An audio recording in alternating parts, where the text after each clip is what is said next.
warahmatullahi wabarakatuh.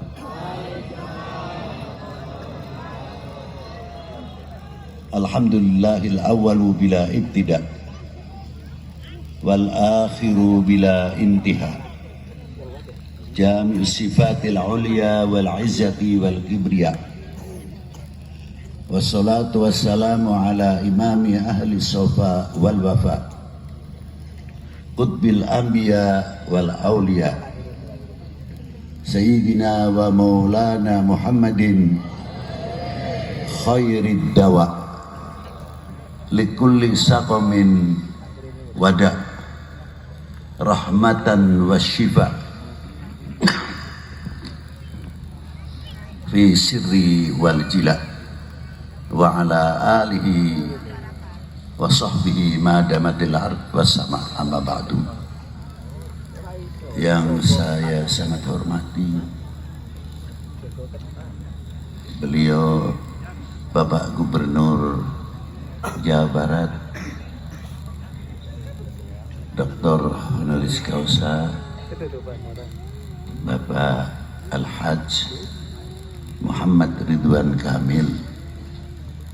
Semoga beliau diberi panjang umur, sehat walafiat dalam memimpin Jawa Barat khususnya.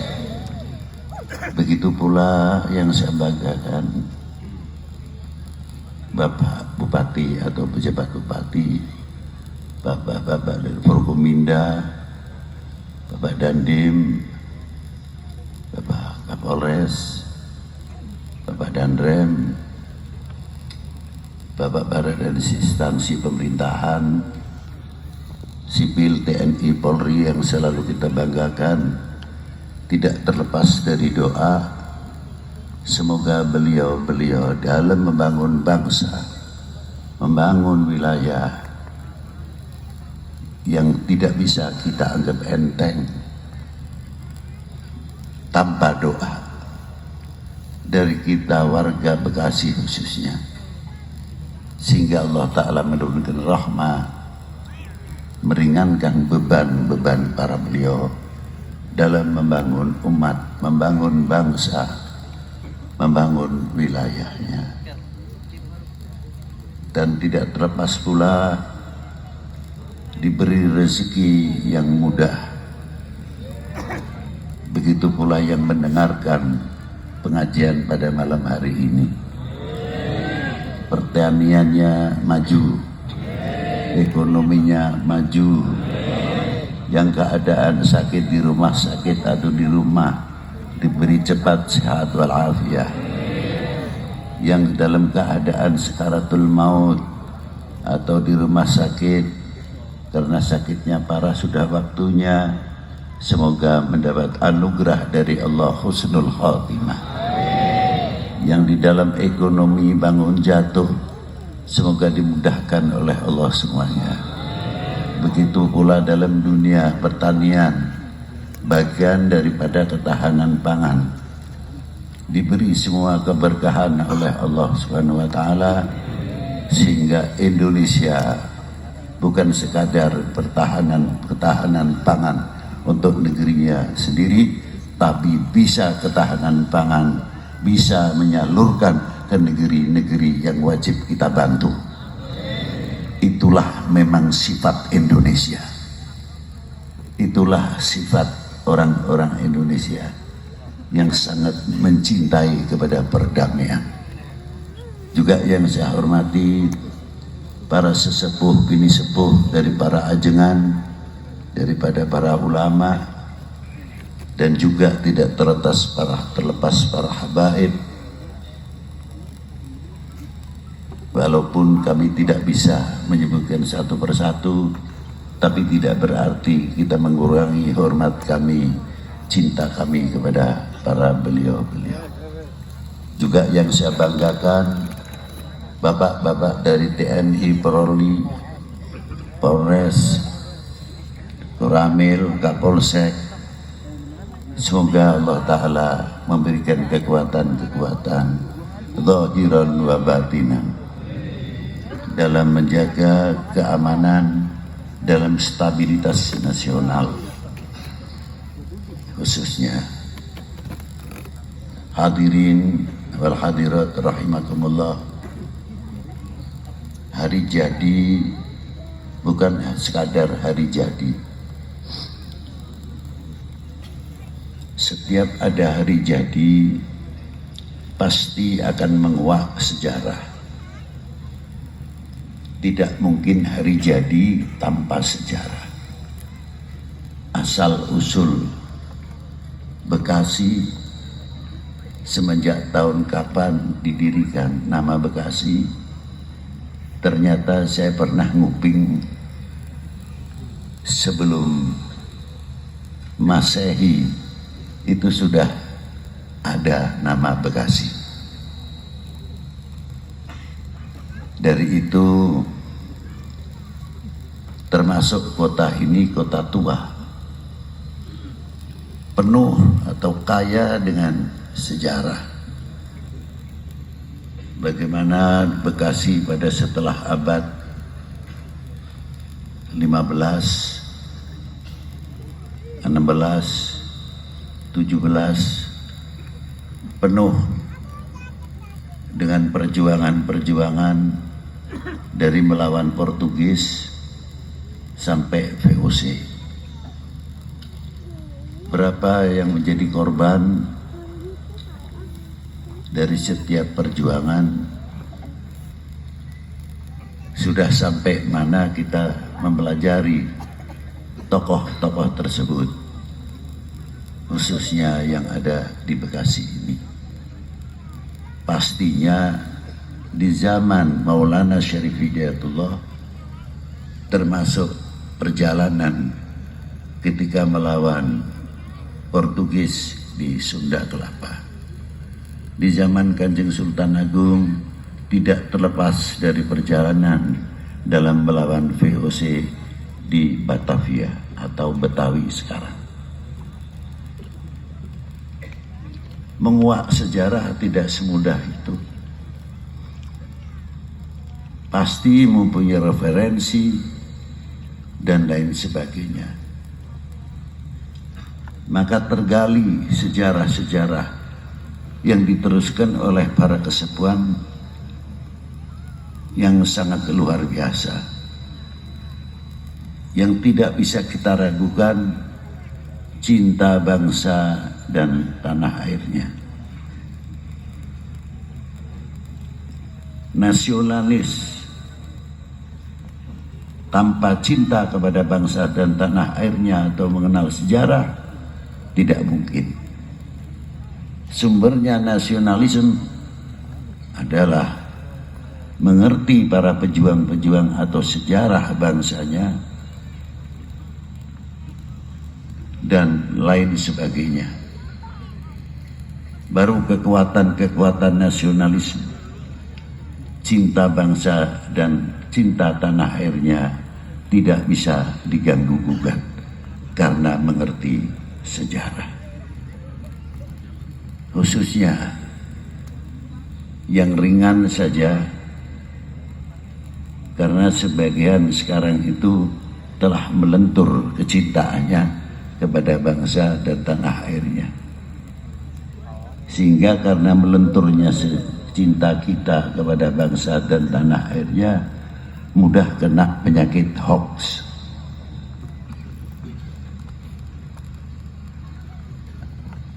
Karena apa? Kalau orang muhibbin atau cinta, Allah Ta'ala berfirman, "Qul in kuntum tuhibbunallah." Kalimah kul di sini untuk baginda Nabi SAW. Semua yang kul ada di dalam Al-Quran untuk baginda Nabi SAW. Bukan kul itu ditujukan siapa pembawa acara atau ustadz atau kiai, tidak. Seolah-olah kalimah kul memerintah dirinya. Hai. Kul kepada Rasulullah untuk menyampaikan kepada umat itu yang berhak, itu maknanya kul ya habibi, bukan kul si fulan, tidak. Seolah-olah mewakili nabinya atau gimana. Itulah In kuntum tuhibbunallah, bila mana kalian itu mencintai kepada Allah,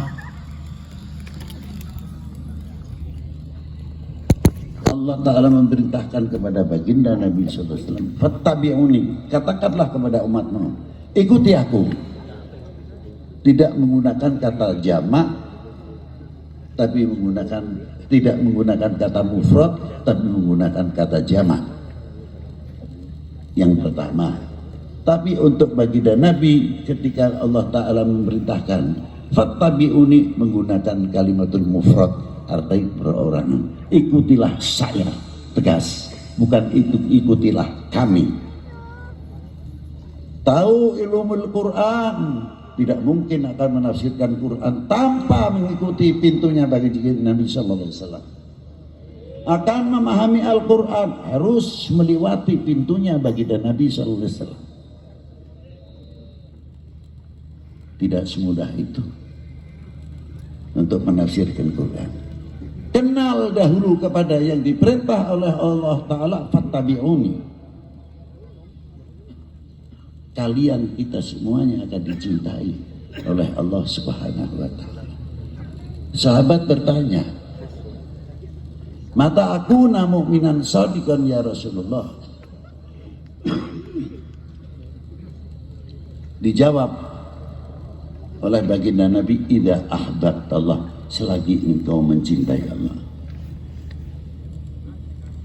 Selanjutnya ya Rasulullah, selagi engkau mencintai para utusannya.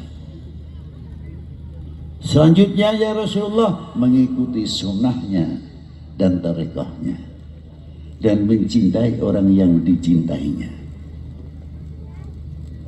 Ini luar biasa. Mengapa tarekahnya dan mengikuti sunnahnya di nomor dua kan, yang diutamakan adalah mencintai utusannya dahulu Rasulullah, untuk takbir untuk kita semuanya, ibrah, contoh. Dari sebab apa? Dari sebab orang kalau mencintai kepada tokohnya, kepada pemimpinnya, entah itu dari pejabat sampai ke ulama, para aulia, dan mencintai keluarga, lebih cenderung akan menutupi aibnya atau kekurangan keluarga, dan tidak akan memberikan kesempatan oknum orang lain. Kita selalu akan membuka aibnya bangsa sendiri, tidak akan memberikan kesempatan untuk orang lain untuk ngobok-ngobok bangsa sendiri, karena tertutup oleh bangsa kita sendiri kecintaannya kepada bangsanya. Tapi kalau ini sudah terbuka, sudah kurang hanya simbolis saja kecintaannya, cenderungnya apa? Ya paling asik buka aibnya saudara sendiri. Saya beri contoh cerita wayang. Kita mengambil baiknya, tidak mengambil dari apa namanya bentuk. Sebelum Krishna atau Krishna menjadi sang noto, sang nata, beliau telah belajar dulu menjadi penata, sehingga ketika beliau menjadi raja atau pemimpin atau tokoh, sudah siap menjadi sang noto, siapapun.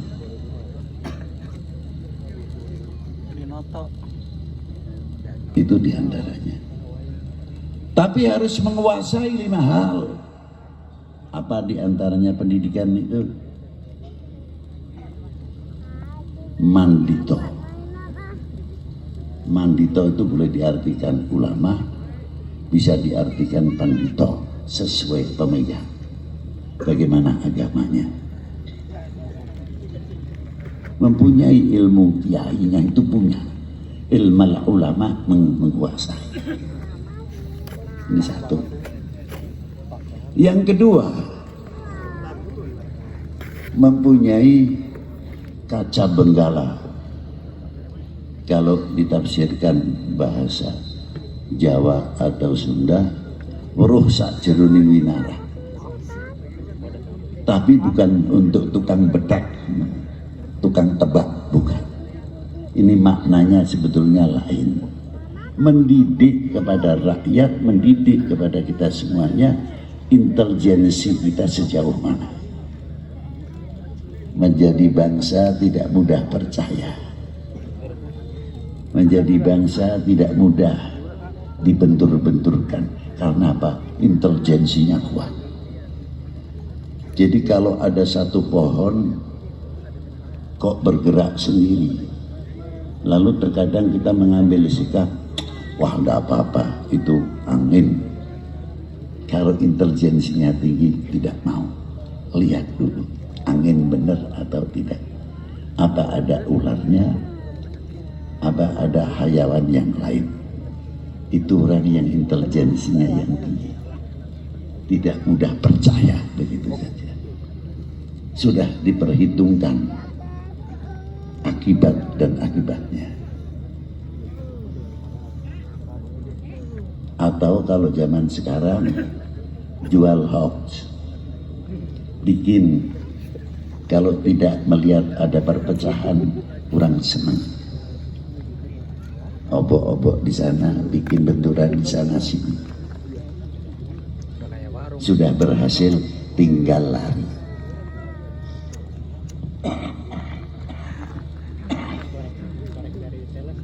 Tapi kalau orang yang mempunyai intelijensi yang tinggi, sangat waspada. Yang ketiga, mempunyai cupu manik hastogino. Itu kalau dalam dunia pewayangan bisa untuk menyimpan sebesar apapun, gunung pun ini cerita wayangan bisa disimpan. Sebetulnya maksudnya bukan itu. Bisa tidak kita sebagai anak bangsa menyimpan rahasia? Jangan kita menjual keburukan, kejelekan bangsa sendiri sehingga menjadikan kesempatan oleh oknum-oknum yang akan memecah belah Indonesia. Wahai bangsaku yang kubanggakan, relakah tidak kalau Indonesia dipecah belah? Jawab yang keras. Terima kasih. Ini yang penting. Kalau kenal namanya cupu manik. Yang keempat, punya kembang Wijaya Kusuma. Bukan untuk menghidupkan orang mati. Ini tanah yang gersang, gundul, bisa tumbuh. Ini gimana caranya? Orang yang kurang intelek menjadi orang intelek. Orang yang wawasannya sempit menjadi luas. Itu untuk menghidupkan itu. Bukan cinta kesaktian. Intisarinya di sini. Yang kelima, mempunyai senjata pamungkas. Kearifan, kebijaksanaan. Itu senjata pamungkas. Tulang punggung Amarta Bima. Beliau juga seorang Panglima Senopati, juga seorang yang agamis. Dia mampu melahirkan 3 hal.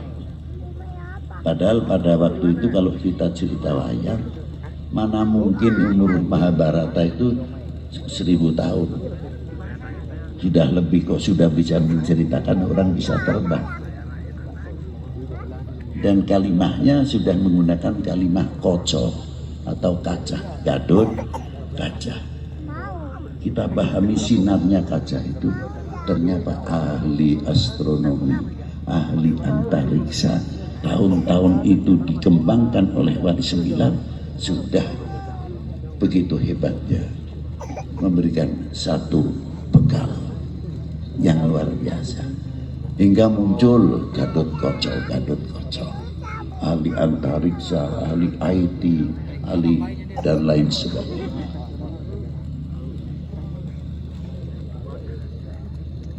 Yang kedua, Ontorjo bisa ngirim ke bumi, ahli pertambangan. Untuk kekayaan kita sejauh mana kita menguak,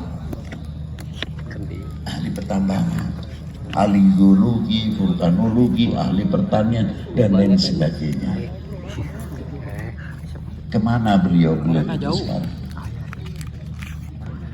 Yang ketiga, ahli kelautan, Ontosima. Sudah komplit dibekali oleh Wali Sembilan yang dibikin kitabnya namanya Karangan. Carangan sampai Karangan, sebagian menjadi pakem pedalaman, meninjauan tanah. Yang ketiga, mempunyai semangat yang bisa menjembatani ulama, menjembatani dari para tokoh ke umaro ke rakyat, menjadi penengah betul-betul kondusif, wawasan dan sebagainya. Tapi kita tidak semudah itu. Kalau dalam dunia pewayangan pasti ada Sengkuni, ada Durno, ada Togo, mulutnya besar. Inilah yang tukang ngompori ke publik umum tersebut juga. Bagaimana membangkitkan tidak cinta kepada TNI, tidak cinta kepada Polri. Masalah yang kecil saja diangkat supaya apa? Menurun kewibawaan TNI Polri. Belum para ulama, belum umarok sama. Begitu kan? Sehingga sewaktu-waktu Indonesia diobok-obok dengan mudah. Karena apa? Kepercayaannya kepada pemerintah kurang, kepercayaannya kepada TNI yang melentur, kepercayaannya kepada Polri melentur. Ini sengaja supaya tidak ada kewibawaan. Maka Rasulullah terakhir dalam hadis ini bersabda apa? Kadar bobot iman seseorang tergantung kecintaannya kepada aku. Kalau cintanya kepada Rasulullah luar biasa, cintanya kepada para aulia, para ulama luar biasa, imannya akan semakin kuat, semakin kokoh. Ini. Kalau cintanya kepada bangsa, cintanya kepada negara, cintanya kepada tanah airnya akan luar biasa. Kalau cintanya kepada tanah airnya luar biasa, pasti cinta bangsanya, cinta negara akan luar biasa. Tapi manusia-manusia oknum ini nanti bagaimana memikirkan bagaimana cara memecah umat beragama. Bagaimana caranya? Jauhkan umatnya kepada para tokohnya, khususnya dunia Islam, supaya menganggap baginda Nabi manusia biasa, tidak usah berlebihan. Umpama ini.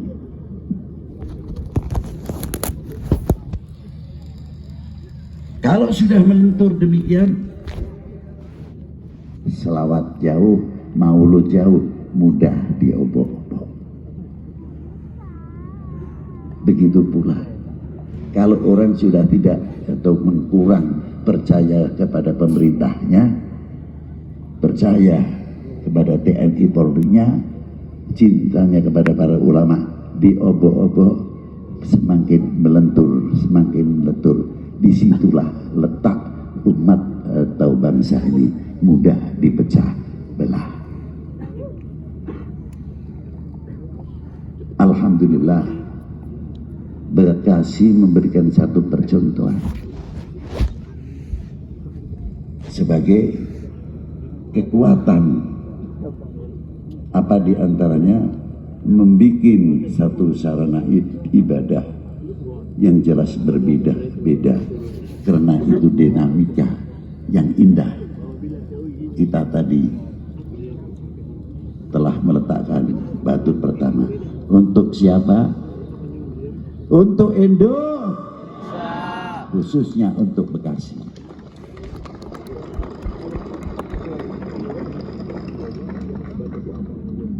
tanpa kita melihat mereka siapa, tapi kita melihat mereka, dia saudaraku. Indo aman kalau melihatnya ke sana, nggak mau ribut di obok-obok.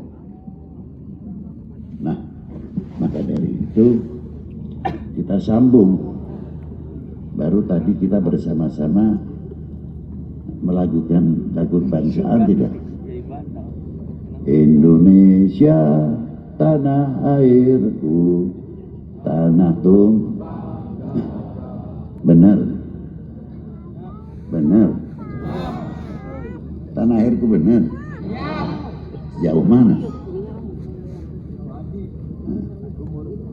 Sejauh mana? Sejauh nyawa masih dikandung. Nah, ini mempunyai kandungan apa? Kok penting banget sih lagu Indonesia Raya? Ya penting. Kok gampang temen ngomong begitu. Lagu Indonesia jadikan lagu kebanggaan. Karena ada apa di lagu kebangsaan? Ada ikrar, bukan lagu. Ketika kita mengalunkan Indonesia tanah airku, itu dalam lagu apa dalam pernyataan? Jadikanlah lagu Indonesia Raya di samping lagu kebangsaan menjadi ikrar bangsa Indonesia. Tunjukkan kalau kita mengakui benar Indonesia tanah airku, tanah tumpah darahku. Silahkan mau bersekolah pesantren di luar negeri, pulang dari Eropa tidak akan melenturkan dirinya sekalipun makan pakai sendok garpu. Silakan di Timur Tengah bersurban berjubah, tapi tidak akan melenturkan keindonesianannya, karena kita sudah ikrar Indonesia tanah. Setuju? Kita tetap. Itulah diantaranya. Ayo kita jaga. Jangan pakai basa-basi lagi. Kembangkan Indonesia tanah airku, tanah tumpah darahku. Akan menimbulkan satu kecintaan yang luar biasa. Dan hebatnya, bangunlah jiwanya, bukan bangunlah badannya. Bangunlah jiwanya dengan apa? Al-iman. Dengan apa untuk ideologi negara? Dengan Pancasila yang di backup oleh kekuatan agama. Apa tidak luar biasa? Ringkas kelihatannya lagu Indonesia Raya, tapi maknanya sangat dalam. Bila mana kita melekat betul-betul kepada cintanya kepada tanah airnya, pasti kita akan gandengan tangan. Untuk apa?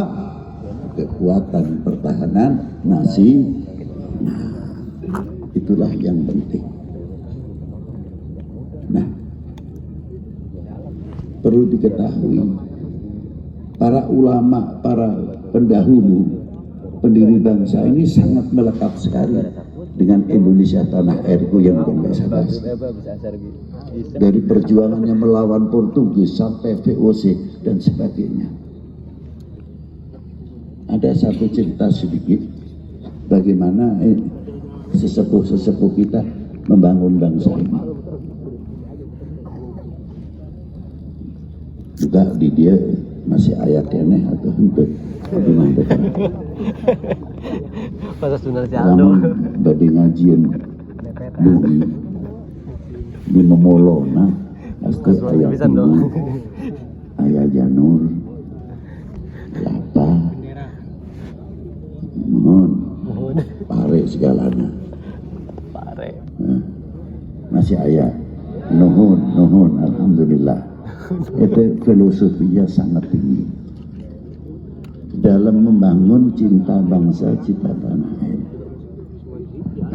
Dan sengaja tidak terus pakai rem dulu ataupun usuh dipasang dulu. Pare bendera. Nanti. Karena bendera penjajah. Di instansi pemerintah Hindia Belanda semuanya sudah tertanam bendera-bendera mereka. Bagaimana cara membangun merah putih pada waktu itu sehingga setiap rumah mempunyai merah putih? Itu perjuangan para beliau. Tapi kalau langsung pasang merah putih, dor oleh penjajah. Tapi pakai ini,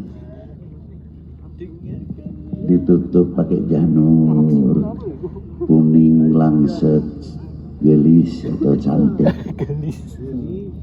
ditutup tiwu amis manis kalapa pare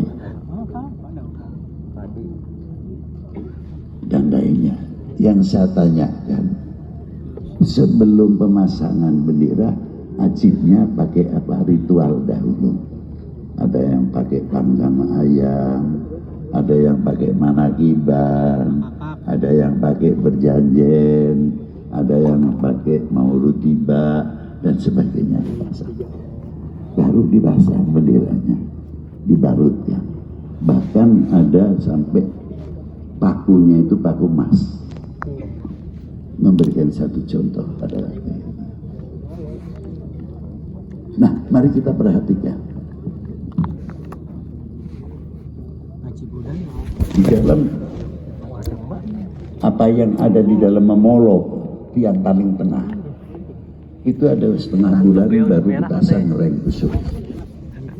Karena dulu reng busuk biasanya para sesepuh pendahulu hari awina dikeemhel patuluh dinten ayan itu bulan. Pantas kalau rengnya busukna kuat.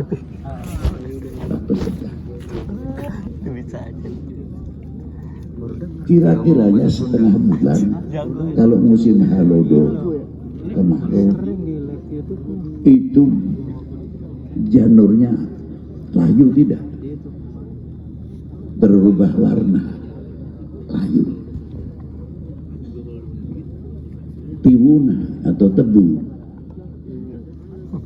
menurun manisnya dan berubah. Kelapanya semakin coklat yang tadinya hijau, sampai pisangnya masak, padinya tidak usah dipoek lagi, langsung matang langsung.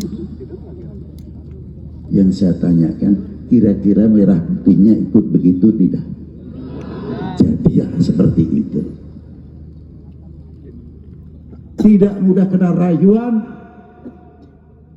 tidak mudah kena provokasi. Merah putih adalah merah putih. Bendera partai boleh banyak, silakan. Tapi merah putih hanya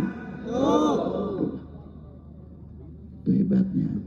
Filosofi itu para pendahulu sudah memberikan satu contoh. Ada contoh lagi yang hebat. Kalau kita ke laut yang dilihat apa? Ombak atau ikan, nelayan, tulang di pelabuhan. Aduh, laut rata ageng-ageng. Cerita dan pengalaman. Tapi ada keistimewaan yang luar biasa. Kita banyak menggunakan cinta tanah air, laut terutama kita lihat. Kalau musim kemarau, yang musim kemarau itu kira-kiranya berapa juta kubik per detik yang masuk ke laut. Dan kalau musim hujan, berapa miliar kubik per detik masuk ke laut. Itu istimewanya. Dan banjir yang mau masuk ke laut terbatas kemampuannya. Tidak musim halodo, tidak musim kemarau. Setiap yang masuk ke lautan oks yang akan merusak laut oks, digiring lubangnya, minggir. dihalau terus. Makanya pesisir jarang yang bersih. Bangkai juga minggir, limbah lainnya juga minggir, laut bisa membenahi out semuanya. Dan yang lebih hebat lagi, berapa miliar kubik per detik masuk ke laut. Belum pernah saya mendengar bahwa asinnya air laut menurun. Semakin asin tambah asin lamun musim hujan. Itu hebatnya. Berarti laut mempunyai jati diri, laut mempunyai harga diri, laut mempunyai kehormatan diri. Sama apa yang ada kandungan dalam merah putih. Perjuangan kita untuk menegakkan merah putih berdarah. Kemerdekaan Indonesia bukan hadiah. Mestinya kita malu kepada pendiri-pendiri bangsa. Mempunyai kontribusi apa kita kepada merah putih? Karena di dalam merah putih ada 3 kandungan, 3 hal yang harus kita memahami. Yang pertama, kehormatan bangsa. Tulis. Supaya generasi kita tahu itu. Dalam merah putih mempunyai kehormatan. Yang kedua, harga diri. Yang ketiga, jati diri. Terringkas di dalam merah putih walaupun tidak berhuruf. Itulah apa yang ada di dalam laut itu sendiri. Tapi hebatnya laut tidak pernah intervensi. Silakan ikan laut hidup mengikuti irama yang ada di laut. Tapi ajibnya ikan yang kita ambil dari laut mestinya cara logika airnya itu asin, sudah tidak perlu asin lagi. Buktinya pada waktu kita bikin gesek atau ikan asin, perlu pakai garam. Ikan laut saja cukup mesti kok ditambah ikan asin. Mesti diasinin lagi. Padahal keluar dari wilayah yang asin. Kan aneh. Mau masak ikan laut, pakai bumbunya, pakai garam. Betulnya secara logika, ya tidak perlu. Itulah luar biasanya. Toleran yang ada di dalam tubuh air laut itu sendiri sudah mulai memberikan contoh kepada kita. Maka jangan kaget di zaman Wali Sembilan yang mengangkat Malik Ibrahim menjadi Menteri Ekonomi dan Pertanian, Perairan. Ayahnya Sunan Ampel diangkat menjadi Menteri Keuangan. Yang diangkat agamanya berbeda, yang mengangkat agamanya berbeda. Sudah contoh yang luar biasa dari pendahulu. Tinggal kita meneruskan. Tolong jangan sampai kita menjadi bangsa atau umat yang mengecewakan para beliau. Beliau di dalam kubur sudah meninggal, ada yang 454 tahun, ada yang 500 tahun, masih membuat pasar ekonomi, pasar kerakyatan. Lihat tuh Maulana Hasanuddin Banten, lihat tuh luar Batang. Di Banten kalau tidak ada saya Maulana Hasanuddin, apa kira-kiranya ramai itu di makamnya? Tidak ada makam Hasanuddin. Serta Habib Hussein luar Batang Al-Idrus, Sunan Gunung Jati, malah hebat Sunan Gunung Jati, separuh muslim, separuh non muslim, ada tempatnya. Dan semua rata-rata tempat Wali Sembilan ekonominya maju, kearifan lokalnya juga maju, dan lain sebagainya. Artinya orang yang sudah meninggal sekian tahun masih membangun ekonomi kerakyatan. Orang yang sudah mati sekian tahun masih bisa mempersatukan umat. Siapa? Maulana Syarif Hidayatullah. Bangga kita menjadi bangsa Indonesia. Contoh yang luar biasa. Kapan kita bisa meniru para beliau? Sehingga menjadi contoh perekat umat, perekat bangsa, saling nasihat menasihati, kompak rukun membangun ekonominya, pertaniannya, karena kita cinta tanah airnya semakin tinggi. Akhirnya nasionalisme kita muncul. Ini jambu mana Pak? Ini jambu Indonesia.